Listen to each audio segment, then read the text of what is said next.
great to see it. This memo that Justin Thomas sent out has really, caught people's attention, but you had a little bit of a preview of what was to come. I did, Damon, on Sunday morning. I guess Justin knew I was on the call. He just texted me out of the blue at about 6:15 Sunday morning and said, hey, if it's okay with you, I'd like to send you some information about how I'm going to play the round today. And I was like, please bring it on. So he texted me, and it was this massive 3-paragraph sort of text, sort of describing how he was going to play the golf course. Given the greens were firm, he said it reminded him a lot of Southern Hills when he won the PGA in 2022, in the fact that there was only 6 people in front of him. He wasn't worried about being 6 strokes back. Remember, he won from 7 back at that PGA, and just went on and on about all this stuff. And I found myself thinking, is he trying to use me as a vessel for his own agenda? And I realized he wasn't when I got to the range that morning, and he described the fact that he was going to send this letter to the membership. Wow. And it was amazing. And some of the insights, I think we have some clips of some tee shots he played starting with the 10th hole on Sunday. He was going to play a little more aggressively on some holes. This is the 10th hole. He did it as well. On 2, he hit driver. But on 10, the whole location was back left. And it was really hard to get this ball close to the green because the greens were new, they were firm. He said he was going to intentionally hit it into the right rough to create an angle. Said he had never hit driver on that hole before.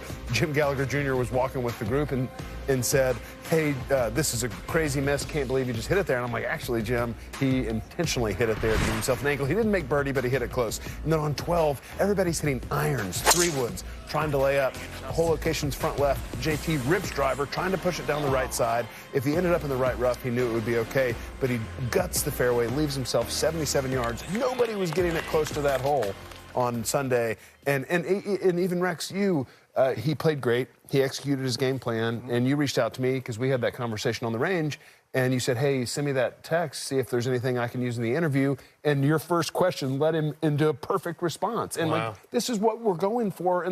If more players, we all realize that the market in golf is declining viewership-wise, and if the top players can be proactive in helping us, because we're just trying to make them look good.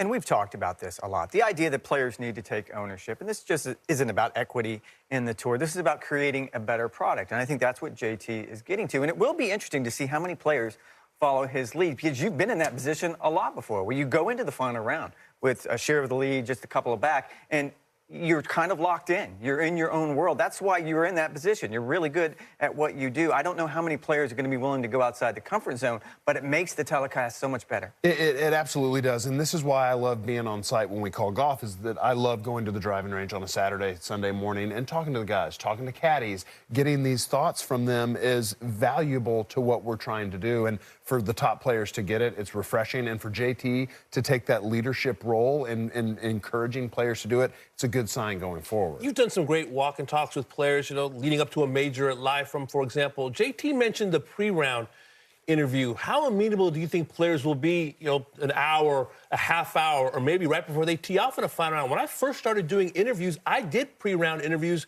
Then one year, they just kind of disappeared. We were told that the players don't want to do that anymore. Here's Justin Thomas saying we should do pre-round and mid-round interviews as well as the post-round interview. But how much would that take a player out of their routine? Well, I think you watch NFL, you watch any sport today. I mean, coaches, quarterbacks, they're doing interviews right before the game starts. I think it's valuable to our telecast. And I remember when I played, I wasn't in contention very often, but always did the driving range interview.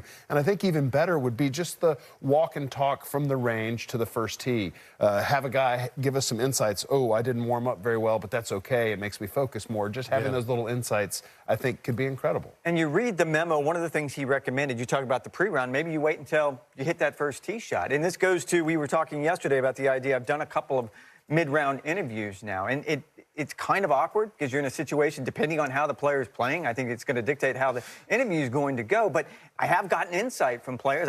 I interviewed Billy Horschel halfway through the round on Saturday last week at the American Express, and he really gave some insight into the 13th hole that I don't think we would have had otherwise. And I think Billy is a perfect example of a guy that gets it, that wants it to be better. I think getting the right players, but I think having guys like Billy and Justin Thomas and even Max Homa a couple years ago was the first guy to put the earbud in. Having those guys push the envelope and encourage the younger players, like, this is what we do, this is how it happens. I think it's a positive step. When I covered the NFL for Sports Illustrated and the New York Times, we would get access before games, say on a Friday before a Sunday NFL kick. We would sit down with the coaches and get the quarterback, talk to a Brett Favre before a big Sunday game to kind of get a little bit of a peek on the strategy. And there was Justin Thomas giving you a peek into his Sunday strategy. But how willing do you think players would be to say, this is what I'm planning to do? Or would they be too afraid of giving away, so-called state secrets? Well, I think, I'm honored that Justin felt like he could trust me with that information. And You're it's not not gonna like burn him? I'm Okay. not spreading the information to other players. Okay. I'm just using it to make the telecast better, hopefully. And I think it's not something that I would go up to a friend that's playing with and be like, ooh, Justin's going to play the course this way. You need to try to do it this way so you can combat that. I don't think that's what we're trying to do. And in the memo that Justin sent to the membership that I'd like to get your thoughts on, the idea, and I think the words he used is, I don't want you to be someone you're not. And we've had this conversation about TGL. There's going to be some players, Billy Horschel, Max Homa, who embrace this. There's going to be some who don't. But I would argue in the middle, and we saw this, I think, the first week at TGL, Xander Schauffele showed a side of himself that we hadn't seen before. And I think if players try, they'll discover that, yeah, I'm actually kind of good at this. Well, I think most players are.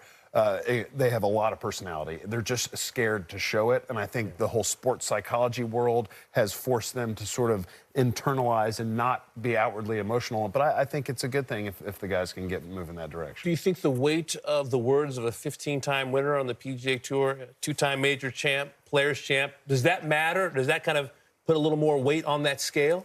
Yes, if it was someone like me from the media perspective now sending that memo to players, it wouldn't have near the You're weight. Mr. Personality, though. Come on. I've told players, I think you're crazy to not do walk and talks on the course with Rex or with anybody. Yeah. I've told players, any chance you get to be on television, it's good for every sponsor you have. It's good for you. It's good to show your personality a little bit. So I've encouraged players to do so. But having JT, who now is sort of a leader on the PGA Tour, to say it, yes, it carries a ton more weight. Good to see Justin Thomas carrying a fan-friendly agenda, and much more with you a little later, Johnson. Thank you so much. Thanks, Dan.